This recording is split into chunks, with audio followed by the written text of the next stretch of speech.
Hello అండి, welcome back to our channel.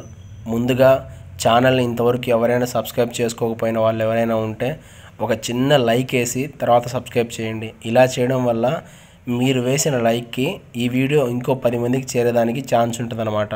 At the same time మీరు కొత్త వాళ్ళు అయితే మన ఛానల్ని సబ్స్క్రైబ్ చేసుకోండి.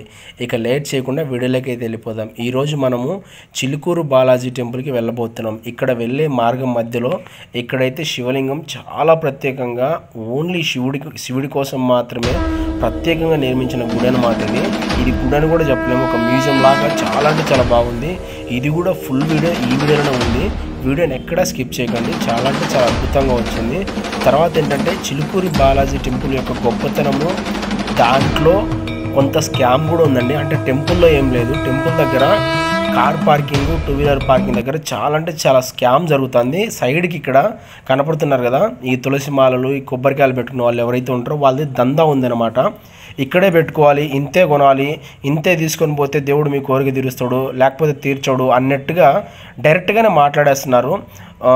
21 మూరలు తులసిమాల వేస్తేనే మీ కోరిక నెరవేరుతుంది, లేదంటే నెరవేరదు అన్నట్టుగా చెప్పేశారు. ఇక్కడ ఏంటంటే మేము కొంచెం ర్యాష్గా మాట్లాడేసి మేము తీసుకోము, మాకు అవసరం లేదు, మేము ఏం చేయాలో అది చేసుకుంటాం అనేసి మేమైతే మా నమ్మకం కొద్దీ మేము వెళ్ళాము.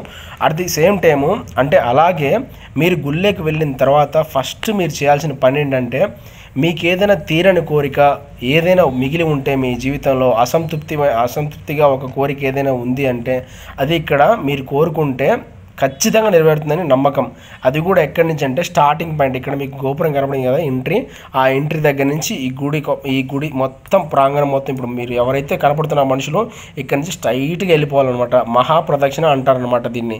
ఇలా ఒక మహాప్రదక్షిణ చేస్తూ మన మనసులో కోరికని ఆయనకి చెప్పుకుంటే కనుక ఖచ్చితంగా మన కోరిక కొన్ని రోజుల్లోనే నెరవేరుతుందని ఇక్కడికి వచ్చిన భక్తులు అందరి నమ్మకం. ఇది మేము కొంతవరకు కనుక్కొని మీకైతే ఇన్ఫర్మేషన్ రూపమైతే పెడుతున్నాము.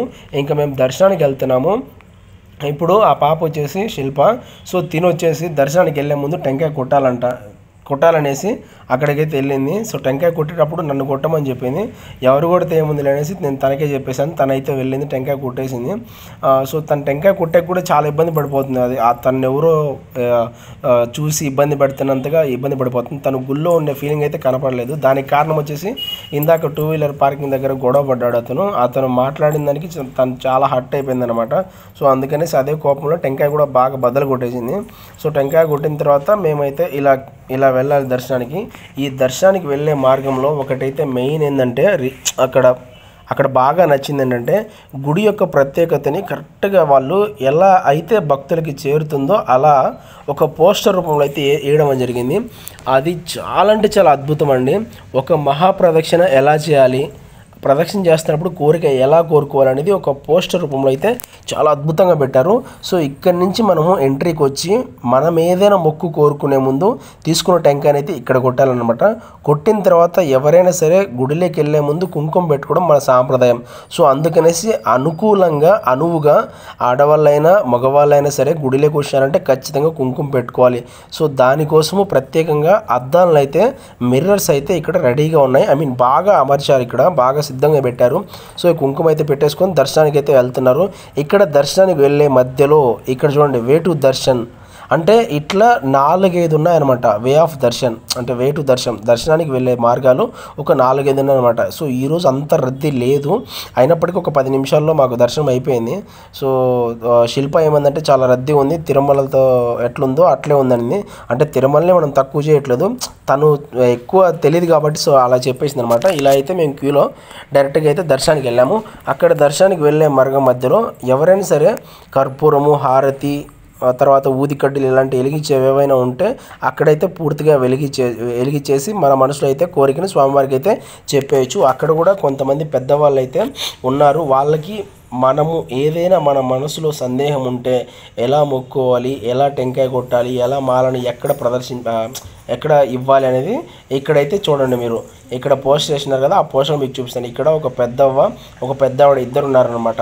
సో మహాప్రదక్షిణ విధానం చూడండి. ఇక్కడ చిలుకూరు బాలాజీ స్వామి దగ్గర కోరుకునే విధానం కోరిక ఇక్కడ ఈ పెద్దవాడిని అడిగితే ఆమె మాకు క్లియర్గా చెప్పింది అనమాట, ఎలా కోరుకోవాలి, ఎప్పుడు కోరుకోవాలి.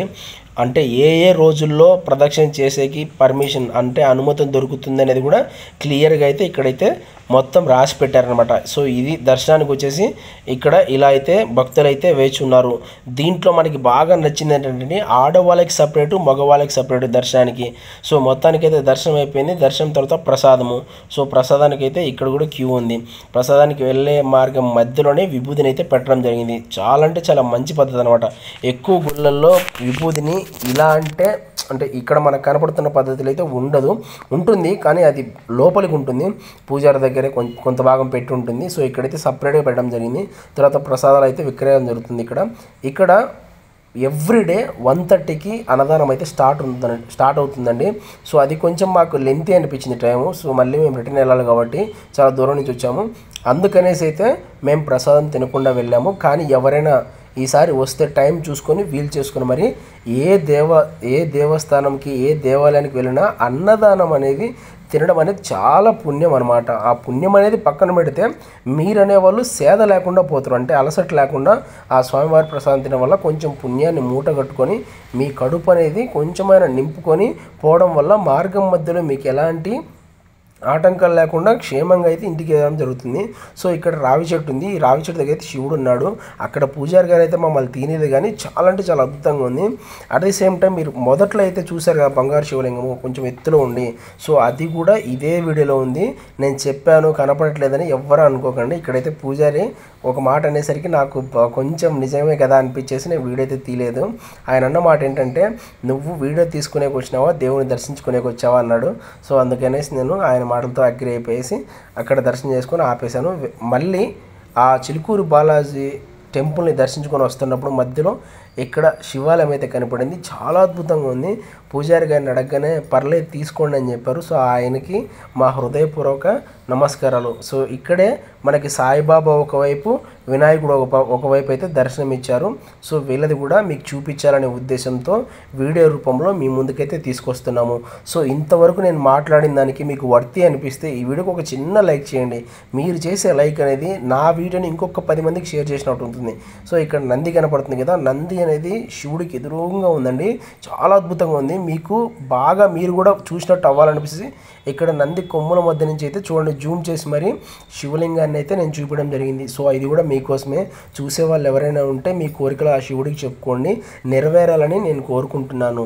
సో నెక్స్ట్ గణపతి అంటే గణాలకు అధిపతి అనే ఒక గొప్ప పేరుంది. ఏ పూజలైనా సరే మొదటి పూజ అందుకునే అర్హత ఈయనకు ఉంది. సో ఇంకా లేట్ చేయకుండా మీకు ఇందాక చూపించిన వీడియో ఫస్ట్ మొదట్లో అయితే శివలింగం కనపడిందా అక్కడికైతే మనం వచ్చేసాము. చూడండి ఇక్కడ కూడా ఎంట్రీలో అంటే ఈ గుడిలోకి వెళ్ళే ఆరంభంలోనే మనకైతే ఇలా అయితే శివుడు దర్శనమిస్తాడు. ఇక్కడ కూడా చాలా అద్భుతంగా ప్రతిష్ఠింపజేశారు. సో ఇలా ప్రతిష్ఠించినందుకు వాళ్ళు ఎవరైతే ఉంటారో ఆలయ నిర్మాణానికి సంబంధించిన వాళ్ళందరికీ నిజంగానే మనం చాలా కృతజ్ఞతలు చెప్పాలి. ఇక్కడ గుడిలో ముఖ్యంగా మనకు కనిపించేది ఏంటంటే మన జీవితం ఎక్కడ మొదలైంది, మన జీవితం ఎక్కడి వరకు ఎండ్ అవుతుంది, అసలు మనం ఎవరము, మనలో ఏముంటుంది, మనల్ని ఏది నడిపిస్తుంది అనేది క్లియర్గా అయితే ఇక్కడైతే కింద చూపించడం జరిగింది. ఇంకా పైకి అయితే పోతే మనకు శివుడు ఇందాక పెద్దగా కనపడ్డాడు కదా, సో అదైతే మనకు కనపడుతుంది అనమాట. సో వీడియో కొంచెం లెంతీగా పెట్టాననేసి విసుక్కోకండి. వీడియో చూడడం వల్లే అట్లీస్ట్ నా మాటలు కాకపోయినా అట్లీస్ట్ ఈ వీడియోకి వర్తి ఇవ్వండి. సో ఇక్కడ పూర్తిగా అయితే చాలా ఆహ్లాదకరమైన వాతావరణంలో చాలా అంటే చాలా అద్భుతంగా కట్టారు. అది కూడా ప్రత్యేకించి శివుడి కోసం ఇలా కట్టడం అనేది చాలా మంచి విషయం అనమాట. సో ఇంకా మన భారతదేశంలోనే గర్వించదగ్గ శివుడికి సంబంధించిన గొప్ప పుణ్యక్షేత్రాలు ఏవేవైతే ఉన్నాయో అవన్నీ ఇక్కడే అయితే ప్రతిష్ఠించి చెక్కడం జరిగింది. సో ఒక్కసారి అయితే అవి చూసేద్దామా? సో చూడండి ఇక్కడ నుంచి ఎన్ని మన భారతదేశంలో ఎన్ని శివుడికి సంబంధించిన గొప్ప శైవక్షేత్రాలు ఉంటాయో అవన్నీ ఇక్కడ మీకు కనపడుతున్నాయి. చూడండి ఒక్కసారి.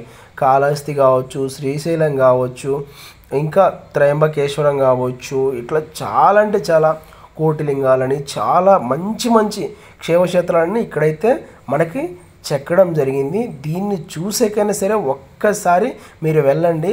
ఎవరైనా వెళ్ళి ఉంటే ఇక్కడికి మీకు అనిపించిన అనుభూతిని కామెంట్ చేసి ఒక లైక్ చేయండి. మళ్ళీ చెప్తున్నానని విసుక్కోకండి, ఒక్కసారి సబ్స్క్రైబ్ చేయండి. ఇలాంటి మరిన్ని వీడియోస్తో మీ ముందుకైతే వస్తాము. ఇట్లు మీ Anishila family _8. Thanks for watching friends.